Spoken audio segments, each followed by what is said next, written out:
Voilà, alors je pensais qu'il y avait plein de monde, du coup je suis tout seul. Alors je vais vous montrer un tour très simple, hein. Je vais, hop, un élastique, tchou, voilà, ça c'est fait. Il faut juste suivre les dames. Alors vous allez voir, hein, c'est très simple, hein. J'ai donc 4 dames, plus 3 cartes blanches, hein, d'accord, 3, ok, 3. Et enfin, les derniers 3. Et sous chaque paquet de 3 cartes, je vais donc mettre une dame. Ça va, ça suit? On y va, la première dame, dame de cœur, sous le premier paquet. Donc, il me reste donc plus que 3 dames. Hein. D'accord, ça suit. Deuxième dame sous le deuxième paquet. Il me reste donc plus que 2 dames. La dame de carreau, je la mets sous le dernier paquet. Et la dame de pique va me permettre de faire revenir toutes les dames dans ce paquet-là. Ça va, ça suit. Alors, on y va, les spectateurs, c'est parti. Première dame, dame de cœur. Première, dame de cœur, carreau, excusez-moi, carreau. Hop, est-ce que là, vous venez voir passer la dame de carreau? Non, toujours pas. Et pourtant, si j'inverse l'ordre des cartes, ici, on s'aperçoit que la dame de carreau vient de revenir avec la dame de pique. Ça va? Ça suit? Ce qui veut donc dire que si on contrôle bien ici, on s'aperçoit que j'ai donc la dame de pique, plus la dame de carreau. C'est bon? Ça suit? Je vous refais une deuxième fois. Hein. Deuxième fois. Deuxième dame. Hop, moins vite. Est-ce que là, vous venez voir passer la deuxième dame? Non.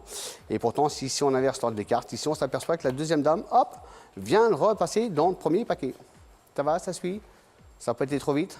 Ce qui veut donc dire que si, effectivement, je contrôle là, ici, j'ai donc maintenant 1, 2, 3 dames, mais une seule carte qu'elle compte. Alors, moins vite, hein, pour la dernière. Je vous la remonte parce qu'effectivement, les gens pensent que nous, les magiciens, ici, on triche. Doucement ralenti, hein. Dame de cœur. Vous êtes prêts? Au ralenti. Hop! Est-ce que là, vous venez voir passer la dame de cœur? Et pourtant, si on inverse l'ordre des cartes, ici, on s'aperçoit que la dame de cœur, hop, vient de revenir dans le premier paquet. Hein, c'est super rigolo comme tour, moi j'aime bien. Alors effectivement, il y a des gens qui nous disent, si vous arrivez à faire passer 4 dames dans ce paquet-là, est-ce qu'effectivement on peut les faire disparaître? Bah oui, il suffit d'être magicien, tu claques des doigts et là, hop, ça disparaît. Mais tout, hein, je veux dire, c'est... vous voyez, effectivement, ça vous énerve. Alors je vais continuer. Ce qui est important, c'est que je peux les faire revenir une par une. Regardez, hop, dame de pique revient. Voilà. Ça va, ça suit les spectateurs? Ok, on continue. Hein. Vous voyez, on va t'applaudir après, hein, c'est pas grave. Alors, ce qui est important, c'est qu'il va falloir suivre la dame de pique. Hein. La dame de pique, je la pose ici, ce qui veut dire que là, il nous reste donc plus que 3 cartes blanches. Attention au ralenti. Oh, hop, chou. Est-ce que tu as vu passer? Non.